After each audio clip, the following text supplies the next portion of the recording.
Our next story is from Israel. It's about a new report that paints a rather grim picture about the country's food security. Let's just dive straight in. The report is by the National Insurance Institute, NII, and according to it, more than a quarter of households in Israel live in food insecurity. How much is that in terms of numbers? About 2.8 million people.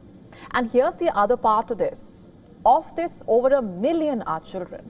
According to the report, while there's been a slight improvement from 2023, the gaps remain deep and the consequences for the economy may lead to harming productivity, increasing public health spending, and also burdening the welfare budget. The report basically reveals a wide-ranging phenomenon that directly affects the Israeli economy. What explains all of this? First, here's some context. Let's just take a step back here. Even before the Hamas attack, food security has been a concern in Israel. This report by the Jerusalem Post, for example, outlines how it became a national concern.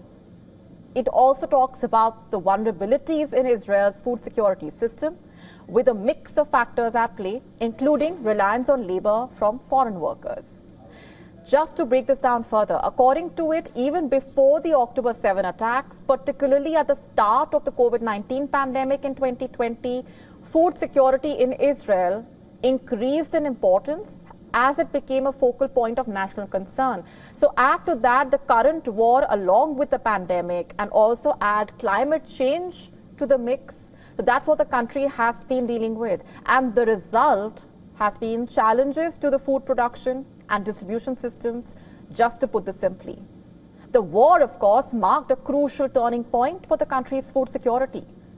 And going back to the report by the National Insurance Institute, it calls for the formulation of a national plan to reduce food insecurity, including increasing direct food aid budgets while supervising and monitoring food quality, expanding nutrition programs in the education system in the disadvantaged areas, updating subsistence allowances and social insurance according to the increase in the cost of living, and also implementing multi-year measurable goals to reduce the social gaps. After all, food insecurity is not a social problem, but also an economic one, leaving families that cannot afford healthy food facing a number of challenges.